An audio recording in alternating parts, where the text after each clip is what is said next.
할렐루야. 이른 새벽부터 기도의 자리로 나오신 여러분 모두를 환영하고 축복합니다. 오늘은 창세기 16장의 말씀으로 여러분과 은혜 나누기를 원합니다. 오늘 본문은 여러분이 잘 아시는 본문이라 생각이 됩니다.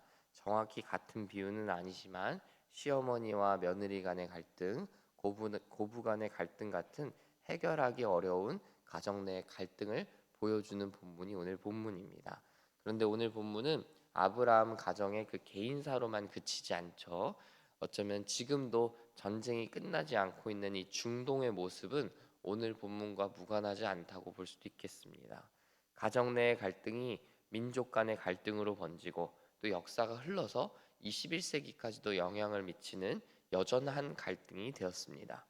이처럼 갈등을 잘 관리하고 잘 봉합하는 것이 얼마나 중요한가 생각해 봅니다. 그런 면에서 보면 아브라함이 얼마나 무책임한 모습으로 하갈을 그렇게 사례에게 내주는가 이런 생각도 해보게 되는 것이죠.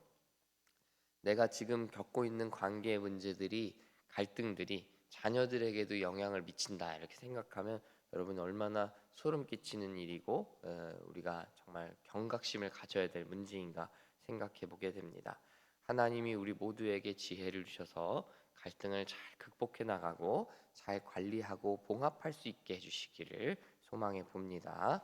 오늘 문제의 발단은 사례의 여종인 이 애굽 여인 하갈이 아이를 갖게 되었다는 것입니다. 사례는 아브라함의 아이를 갖지 못하고 있는 반면에 하갈이 아브라함의 아이를 갖게 됩니다. 합리적인 추론을 해보면 아브라함 부부의 불임의 원인이 누구에게 있다는 게 드러난 거예요. 사례에게 있구나 모두 판단하게 되는 것입니다. 이를 놓고 하갈이 그냥 넘어가지 않았습니다. 본문 4절을 보면 하갈이 그의 여주인을 멸시했다라고 말합니다. 재미있는 것은 하갈에게 당하고만 있는 사례가 아니었다는 것이죠. 나중에 열국의 어머니로 불리게 될 이 사라도 우리와 같은 성정을 가진 사람이다라는 것을 보게 되는데 사례는 남편에게 권한을 위임받아서 하갈을 학대하였다라고 말합니다. 어느 정도로 학대했는지 하갈이 도망칠 정도였으니까 꽤나 수위가 높았던 게 아닐까 싶은 겁니다. 여기서 우리가 짚고 넘어가면 좋겠다 싶은 것은 4절에서 멸시했다라는 단어와 6절에서 학대했다라는 단어가 같은 단어라는 겁니다.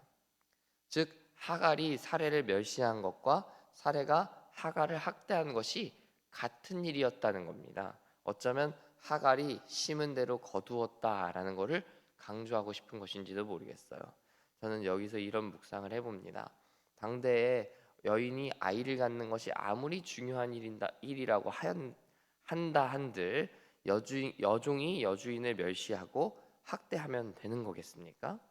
자신이 이룬 것이 마치 자신의 모든 것을 정의해 준다고 여기는 것은 하나는 알고 둘은 모르는 처사이고 자기 주제를 모르는 행동입니다. 매우 어리석은 행동이라는 것이죠. 저는 이러한 하갈의 어리석은 모습 속에서 우리의 모습을 발견해 봅니다. 우리는 삶 속에서 하나님의 은혜로 많은 것을 얻고 누리며 살아갑니다. 우리의 생명, 건강, 재산, 가정의 평안, 이 모든 것이 사실 하나님이 주신 것들입니다. 하나님이 가져가신다면 얼마든지 우리는 빼앗길 수 있는 것들을 누리며 살고 있다는 것입니다. 사실 우리 것이 아무것도 없다는 거죠.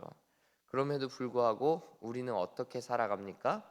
이게 마치 다 나의 것인 마냥 살고 있지 않습니까?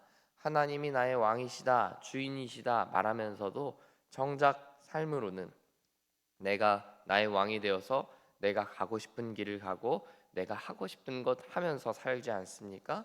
제가 요즘 스스로 많이 묵상하고 생각하는 부분이 바로 이런 부분인데 내가 내 뜻대로 살 것이 아니라 하나님 부르심 따라 사는 것인데 내가 부르심 따라서 목회자가 됐고 군에도 있는 건데 제 나름대로 머리를 자꾸 굴리고 하나님의 뜻보다는 저의 뜻과 뜻을 생각을 내세우면서 여러 고민들을 많이 하더라는 것이죠. 여러분 마음 가운데는 어떤 마음들이 있으십니까? 바라기는 하나님이 나의 인생의 주인이 되시는 인생을 사시기를 축복합니다. 하나님이 원하시는 대로 순종하리라 결단하는 믿음이 여러분 가운데 심겨지기를 축복합니다. 그래서 좀 과격한 말이지만 우리가 우리 스스로 주제를 알아야 됩니다. 하갈이 오늘 자신의 주제를 몰라서 주제를 넘어서 자신의 여주인에게 결국 실수를 하고 또 여주인에게 결국 쫓겨나는 일들을 맞이하게 되지 않습니까? 여러분 우리가 누구인가? 내가 하나님 앞에 정말 어떤 존재인가? 얼마나 나는 미약하고 연약하고 조그마한 존재인가라는 것을 우리가 스스로 깨달을 수 있어야 합니다. 그래야 우리가 하나님 앞에 죄를 범하지 않고 우리가 우리답게 살아갈 수 있다 이런 생각이 듭니다. 그래서 우리의 삶의 주인이 하나님이시다. 나의 삶의 주인은 오직 주님뿐이다라고 늘 생각하면서 우리가 하나님 앞에 종된 삶, 또 하나님 앞에 정말 피조물 된 삶으로 지혜롭게 살아갈 수 있는 그런 모습이 우리 가운데 나타나면 참 좋겠다 이런 생각을 해봅니다. 이렇게 어리석었던 하갈임에도 불구하고 하나님은 하갈에게 은혜를 주십니다. 오늘 본문 7절을 보시면 하나님의 사자가 그를 찾아와 위로해 주죠. 거기에 그치지 않고 하갈의 아들과 그 민족들을 축복해 주십니다. 하나님은 쫓겨난 이들, 슬픔 가운데 잠겨 있는 이들을 찾아와 위로하신다는 것이 우리에게 얼마나 위로가 되는지 모르겠습니다. 사람이 볼 수 없지만 사람이 다 볼 수 없는 곳에서도 하나님은 우리를 위로해 주십니다. 심지어 위로를 넘어 복을 주십니다. 여러분이 남몰래 눈물 흘리고 있는 것, 남몰래 신음하고 있는 것 하나님은 다 알고 계십니다. 그러므로 하나님 앞에 다 아뢰는 여러분 되시기를 축복합니다. 하나님 앞에 여러분의 마음을 다 아뢰어도 괜찮습니다. 하나님이 들으시고 위로하실 뿐 아니라 최고의 것으로 여러분에게 갚아주시고 복을 내려 주실 것이기 때문입니다. 여러분 하갈은 애굽 여인이었습니다. 애굽 여인이라는 건 뭐예요? 이스라엘 기준에서는 이방 사람이라는 거예요. 소위 이방 사람, 정통성이 없는 사람이라 이거죠. 그럼에도 불구하고 하나님은 그를 찾아와 위로하십니다. 이방인이고 아니고 누구 집안 사람이고 아니고 어느 출신이고 아니고 이런 거는 사실 다 사람이 나누어 놓고 구분해 놓은 것이지 하나님이 나누신 게 아닙니다. 여러분 우리 수요 예배 때도 어제도 보았잖아요. 예수님이 어디 출신이냐, 어디서 배웠느냐 이거 따져가면서 결국 예수님을 누르고 나 드러내고 싶은 거거든요. 갈라쳐가지고 나는 예수님보다 낫다 이런 주장하고 싶은 거죠. 다 결국 사람이 나누어 놓은 것뿐이다라는 것입니다. 하나님에게는 다 그런 게 소용이 없어요. 하나님은 애굽 사람이든 이스라엘 사람이든 중요하지 않습니다. 모두 다 같은 자녀이고 모두 다 소중한 자녀인 것입니다. 이렇게 이방인에게도 은혜를 베풀어 주시고 복을 주시는 하나님께서 저와 여러분에게는 얼마나 크신 은혜를 베풀어 주시겠습니까? 그 은혜를 믿고 사모하는 여러분 되시기를 축복합니다. 사람들은 다 내가 가진 것, 내가 이룬 것들에 집중하며 삽니다. 내가 갖고 있는 계급장과 이름표에 집중합니다. 그러나 하나님은 그런 거 다 떼고 만나자 말씀하십니다.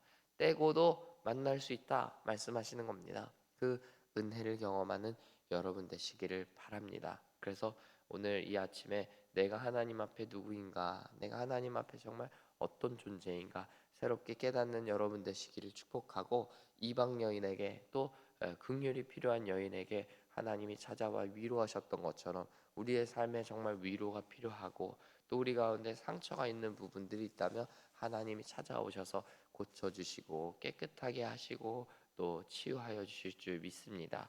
그 은혜를 사모하는 저와 여러분 우리 모두가 되기를 간절히 소망합니다. 함께 기도하겠습니다. 좋으신 아버지, 우리의 삶에 찾아와 주셔서 하나님 우리가 하나님 앞에 어떤 존재인지 또 하나님 앞에 우리가 얼마나 연약한 존재인지 피조물에 불과한지 알게 되고 깨닫게 되는 우리 되기를 소원합니다. 그래서 하갈이 자신의 주제를 알지 못하고 실수하였던 것처럼 살지 아니하고 우리가 우리의 주제를 알고 또 우리가 누구인지를 명확하게 알아서 하나님께 영광되는 우리 될 수 있도록 은혜를 베풀어 주시옵소서. 하나님 우리의 삶에 찾아와 주셔서 은혜를 베풀어 주시기를 소원합니다. 때로 하나님 우리가 남몰래 울고 있을 때 남몰래 우리가 상처 가운데 있을 때 우리의 마음을 위로하여 주시고 그 누구도 줄 수 없는 위로와 평안으로 함께하여 주셔서 우리의 마음이 회복되며 새로워지는 놀라운 역사가 우리 가운데 나타나게 하여 주옵소서. 우리에게 그렇게 위로하시고 우리를 치유하여 주실 예수님 이름으로 기도합니다. 아멘.